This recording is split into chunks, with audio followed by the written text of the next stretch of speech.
তো তারা লঞ্চে উঠেছে। লঞ্চ এখন মাঝ নদীতে আছে, কিন্তু এমন সময় নদীর কি বাজে অবস্থা, ঝড় হচ্ছে। আজ সকলে ভেবেই নিয়েছে যে তাদের বুঝি এবার মৃত্যু নিশ্চিত। সকলে তাদের সৃষ্টিকর্তার শরণাপন্ন হচ্ছে, ভগবানকে ডাকছে। এমন সময় ওই স্ত্রী তার স্বামীকে কোথাও খুঁজে পাচ্ছে না। ওই পুরো লঞ্চ খুঁজলো, কিন্তু তার স্বামীকে কোথাও পেল না। কিন্তু যখন লঞ্চে পিছনের দিকটায় গেল, গিয়ে দেখছে যে তার স্বামী এই বিপদের মুহূর্তে মনের আনন্দে নৃত্য করছে। এখন স্ত্রী তো বড়ই আশ্চর্যের মধ্যে পড়ে গেল যে বিপদ দেখে বুঝি পাগল হয়ে গিয়েছে, তাই মনের আনন্দে নৃত্য করছে। তখন বলছে, এই নৃত্য করছো কেন? তখন স্বামী বলছে, দেখো এমন সুযোগ বারবার আসে না, তুমি আমায় নৃত্য করতে দাও। এই সুযোগ পাওয়া বড়ই কঠিন। স্ত্রী দেখছে এই বিপদের মাঝেও তার স্বামীর আনন্দ যেন ধরে না। কি হয়েছে, কি হয়েছে, এই নৃত্য করার কারণ কি? আজ স্ত্রী জিজ্ঞাসা করলো যে তুমি কেন নৃত্য করছিলে? এইদিকে স্বামী চাচ্ছে না এই বিষয়টি জানাতে, বলছে এমনিই করেছিলাম। কিন্তু দেখুন ভগবত বৈষ্ণবগণ, মাতাজিরা অপরাধে নেবেন না। মায়েদের একটু স্বভাব আছে, তারা যদি কোনো ঘটনার কিঞ্চিত মাত্র জানতে পারে, তবে ওই পুরো ঘটনা তারা না বের করে কিন্তু আর শান্ত হয় না। আর স্ত্রী তো জানবেই যে এই নৃত্য করার কারণ কি। উপায় না পেয়ে তখন তার স্বামী হাতে একটি দা নিয়ে তাকে ভয় দেখাচ্ছে, আজ তোমাকে টুকরো টুকরো করে নদীতে ফেলে দেব। এখন এরূপ আচরণে স্ত্রী যে হাসতে আরম্ভ করেছে, তার হাসি যেন আর থামছে না। স্বামী বলছে, জগৎকাল কম জ্বালাতন তুমি আমায় করনি, আজ তোমায় টুকরো টুকরো করে নদীতে ফেলে দেব। এখন স্ত্রী আরো বেশি করে হাসছে, বলছে এত তামাশা করে কোনো লাভ হবে না, তুমি কেন নৃত্য করেছিলে তা আগে আমায় বলো।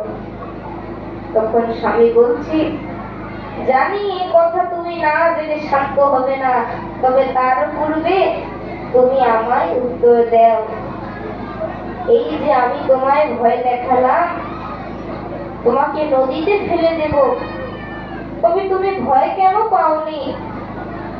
বলছে, তোমার উপরে আমার বিশ্বাস আছে যে এমন স্পর্ধা তোমার এখনো হয়নি যে ওই দাদি টুকরো তো বড় দূরেরই কথা, তুমি যে ওই দাদি আমার গায়ে একটা আঁচড় দিবে এরূপ সামর্থ্য শক্তিও তোমার নেই। কারণ তোমার উপর আমার বিশ্বাস আছে যে বিনা কারণে তুমি কিছুই আমার ক্ষতি করবে না।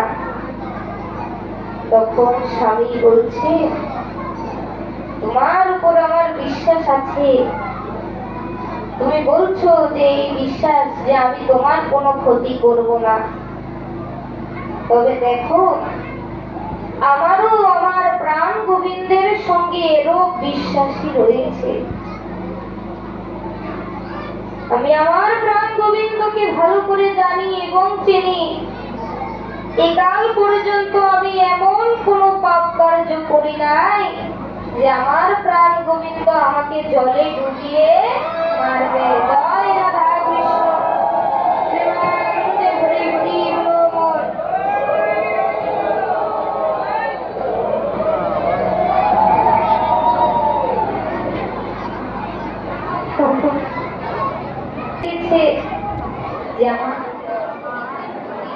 তাই পুরোপুরি বল।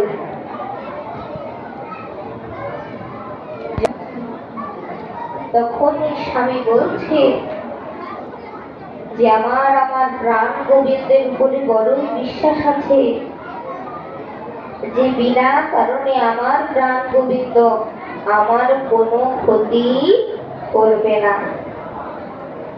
জয় রাধে, জয় নিতাই গৌর বল। ভগবানের প্রতি এরূপ বিশ্বাসী থাকা উচিত। এমন কোনো কিছুই করা যাবে না যাতে বিপদে পড়লে ভয় হয় এইবারে বুঝি আমার শেষ যাত্রা। জয় নিতাই গৌর বল। শ্রদ্ধেয় সুধী মহান ভাগবত বৈষ্ণবগণ, তবে বোঝাই যায় ভগবানের উপরে বিশ্বাস রেখে প্রেম ভক্তি সহকারে যদি আমি আমার গোবিন্দকে ডাকতে পারি, তবে এই কলিকালে এসে আমার প্রাণ গোবিন্দ অবশ্যই কিন্তু আমায় এসে ধরা দেবে। বলে ওই নাম কৃষ্ণ নামে রয়েছে। এই কলিকালে কৃষ্ণ নাম আমাদের পথের সম্বল। কৃষ্ণ কৃষ্ণ